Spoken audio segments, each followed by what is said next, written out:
لقد جاءكم رسول من أنفسكم عزيز عليه ما عنتم حريص عليكم بالمؤمنين رؤوف رحيم. Sungguhnya Nabi yang diutus oleh Allah Subhanahu wa Ta'ala ke muka bumi ini di akhir zaman ini adalah Muhammad ibn Abdullah ibn Abdul Muttalib, di mana beliau diutus oleh Allah Subhanahu wa Ta'ala tidak lain adalah untuk mengajarkan kepada manusia bagaimana menyembah Allah Subhanahu wa Ta'ala. Nabi Muhammad sallallahu alaihi wasallam yang diutus sebagai nabi akhir zaman, selain beliau mendakwahkan, selain beliau menyampaikan apa yang menjadi tugas beliau untuk membimbing manusia bagaimana cara beribadah kepada Allah Subhanahu wa Ta'ala yang benar, mengajarkan kepada manusia bagaimana berbuat baik kepada sesama manusia, bermuamalah dengan mereka dengan muamalah yang baik, di mana beliau mengajarkan kepada mereka dengan ajaran-ajaran yang memiliki norma-norma kebaikan, mengajarkan agar mereka menyambung tali silaturahim, mengajarkan kepada mereka agar mereka berbuat baik kepada sesama manusia. Beliau juga memiliki akhlak yang lain di rumahnya, kepada anaknya, kepada istrinya. Tatkala beliau di rumahnya, bukan kemudian semata-mata seolah-olah beliau menjadi seorang pimpinan yang agung, yang kemudian tidak mau sama sekali menyentuh pekerjaan di rumahnya, tidak.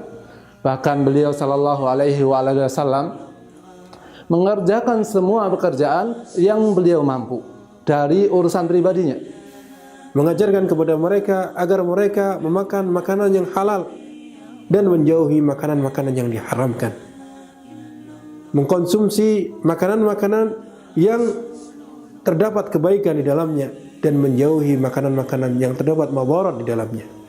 Oleh karena itu, manakala Ummul Mukminin, yaitu maksudnya adalah manakala istri beliau, salah seorang istri beliau, Aisyah radhiyallahu taala anha, ditanya tentang bagaimana sih kondisi Rasulullah SAW tatkala di rumah, apa yang dilakukan oleh Rasulullah SAW, Muhammad SAW itu di rumahnya. Kata Aisyah, istri beliau radhiyallahu anha, bahwasanya kana basyaran minal basyar. Sungguhnya dia, yaitu Muhammad, itu sama dengan kalian, yaitu manusia sebagaimana manusia yang lainnya.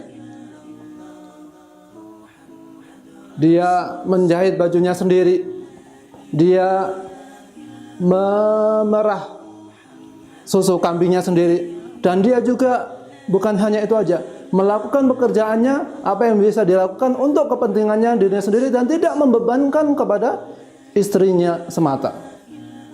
Jangan sampai kita berpahaman bahwa Nabi yang diutus di akhir zaman ini adalah Nabi yang mengajak kepada peperangan, yang mengajak kepada pembunuhan dan seterusnya.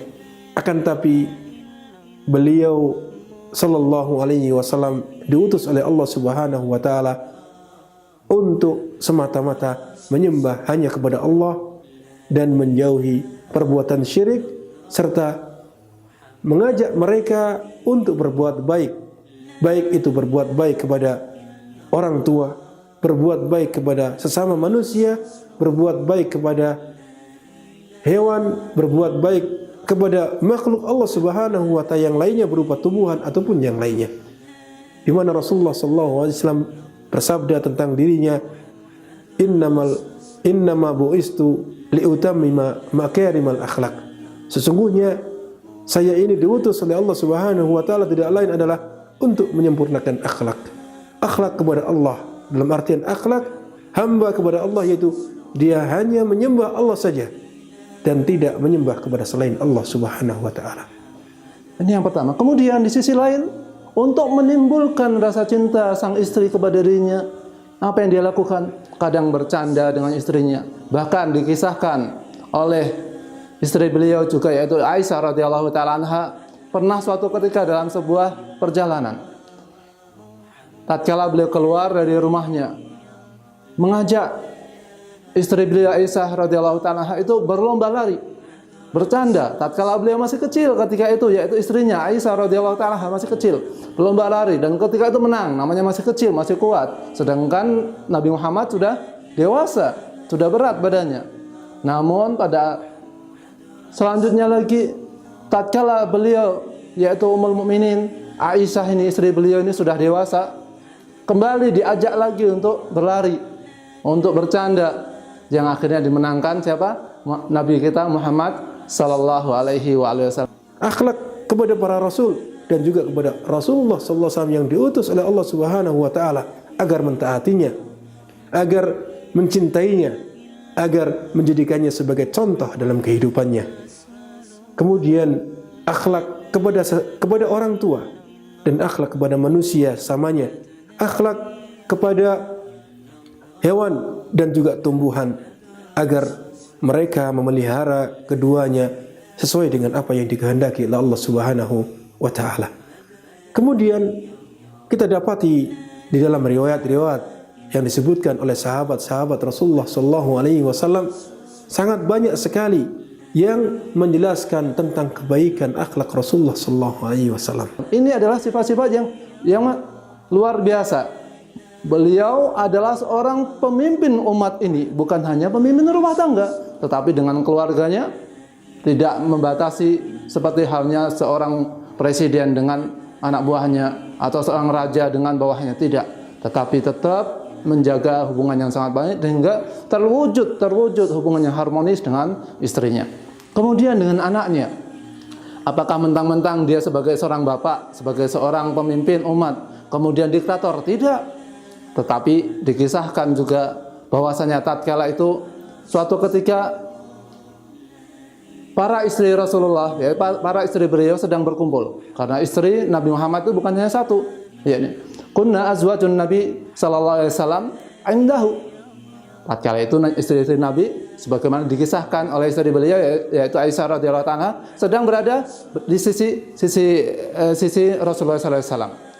Kemudian apa, datang Fatimah, berjalan seperti berjalannya Rasulullah SAW, enggak beda sama sekali. Kemudian apa kata Rasulullah?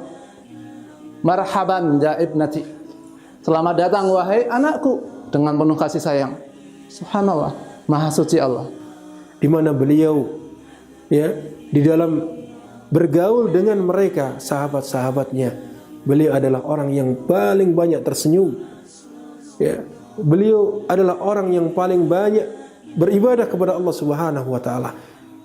Beliau adalah orang yang senantiasa berzikir kepada Allah Subhanahu wa taala dalam seluruh keadaannya.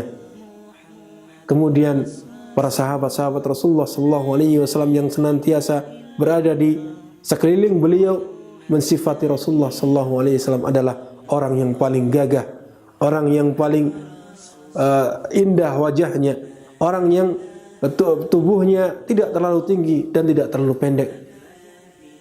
Kedua bahunya berbidang dan memiliki rambut yang indah sepanjang daun telinganya. Dan masih banyak lagi sifat-sifat yang disifatkan oleh sahabat-sahabat Rasulullah sallallahu alaihi wasallam tentang beliau, tentang kemuliaan akhlak Rasulullah sallallahu alaihi wasallam, di mana ini menunjukkan betapa agung Rasulullah sallallahu alaihi wasallam sehingga patut bagi kita untuk mengimaninya, patut bagi kita untuk mengikuti ajaran-ajaran yang disampaikannya. Dengan apa yang diceritakan ini sebagai Muhammad sallallahu alaihi wasallam ini dengan akhlak yang mulia. Kemudian juga dikisahkan dalam satu ketika tatkala Rasulullah datang, Nabi Muhammad datang menjenguk anaknya Fatimah, langsung disambut dengan anaknya, diciumnya. Demikian juga tatkala anaknya datang, disambutnya dan diciumnya. Jadi menimbulkan rasa kasih sayang, cinta yang mendalam pada jiwa anak-anaknya. Demikianlah di antara yang bisa kami sampaikan tentang sifat-sifat Nabi Muhammad SAW, Nabi yang diutus untuk seluruh umat manusia di akhir zaman ini. Apabila Anda mengenalnya, niscaya Anda akan mencintainya sallallahu alaihi wasallam. Kalau Anda mengenalnya, maka Anda akan mencintainya sallallahu alaihi wasallam.